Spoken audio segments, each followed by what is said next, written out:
The valley air tasted like grit and disappointment. Jenny tightened the twine on her boots, her eyes fixed on the gate, where the shadow of Mr. Gable loomed over the path.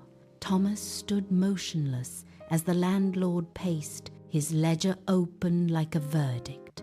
The harvest had failed, and the debt stood between them like a wall. With a sharp, sudden movement, Gable pulled a handful of coins from his palm and let them scatter into the grey dust at his feet.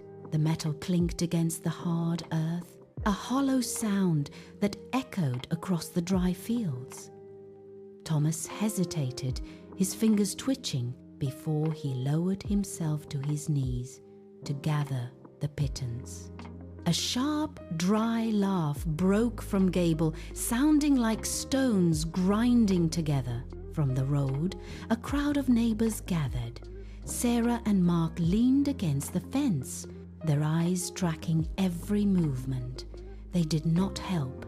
They did not look away. They whispered, their voices carrying on the dry wind, calling Thomas a man of nothing. Jenny felt the heat of the sun pressing down, but it was the weight of their judgment that held her still.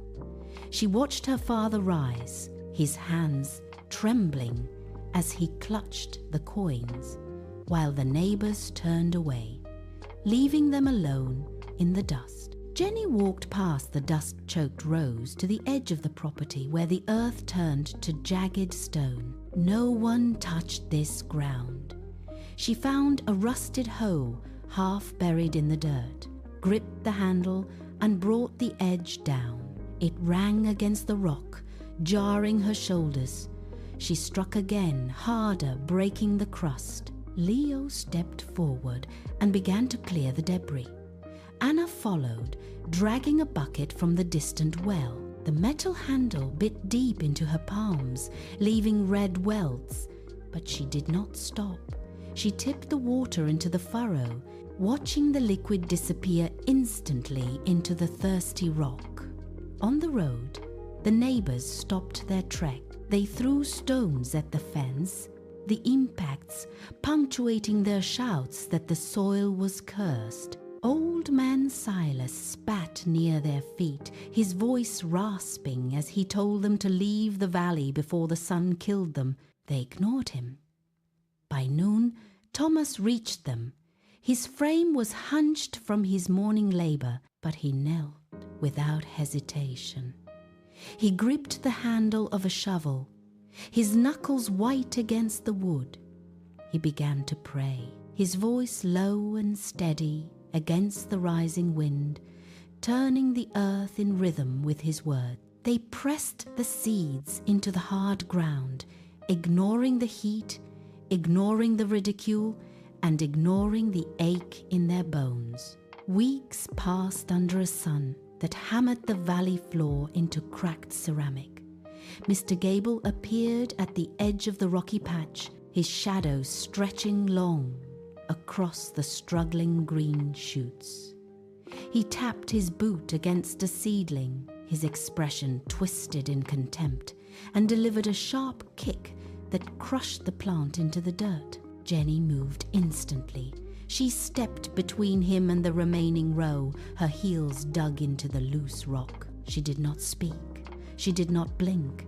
She held her position, a silent barrier against his arrogance. Gable sneered, his gaze flicking from her set jaw to the rows of struggling corn before he turned and walked away. The family did not pause to watch him go. They returned to the labor. They hauled water through the dead of night, their skin raw, and their hands split by the constant friction of the rope and the earth. Every movement was a negotiation with pain. As the last of the light faded, the air changed. A heavy, metallic scent pushed through the valley. The sky bruised purple and black, swallowing the horizon. The temperature plummeted. Thunder rolled in the distance, a low vibration that rattled the loose boards of their shack. They kept digging. their fingers stained with mud as the first heavy drops of rain began to pockmark the dust. The sky broke open. Wind slammed into the shack with the force of a physical blow, making the walls groan and tilt.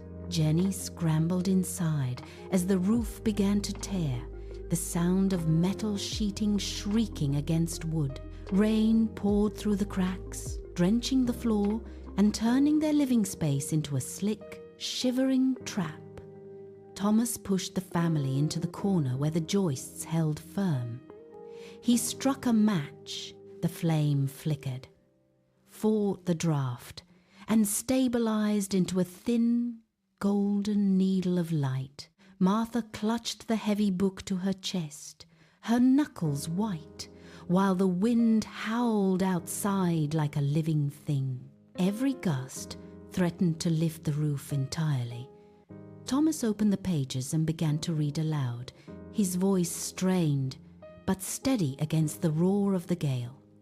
Leo and Anna pressed their faces into his side, eyes squeezed shut. The light of the single candle danced against the shaking walls, casting long, frantic shadows. They did not look at the ceiling or the mud seeping beneath the door.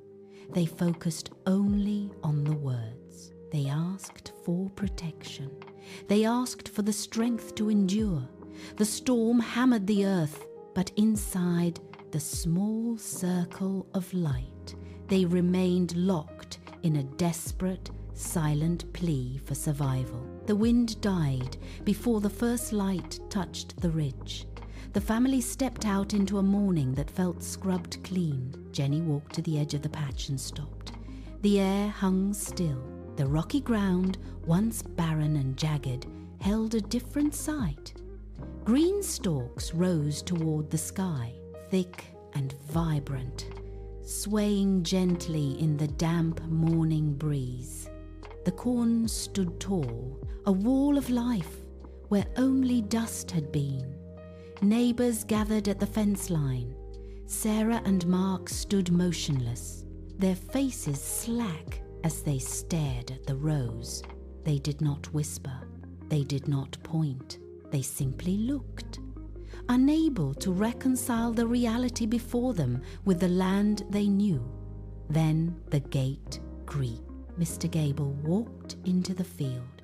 He moved slowly, his boots sinking into the wet soil. He stopped at the center of the crop and reached out, his fingers brushing the leaves of a stalk. He looked at Thomas, who stood firm near the shack.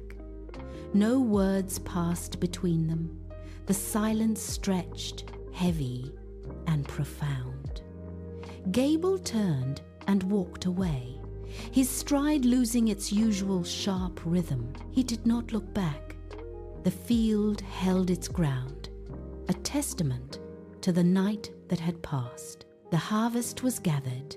Baskets overflowed with grain, enough to feed the family and reach those who had once whispered in doubt. The shack transformed.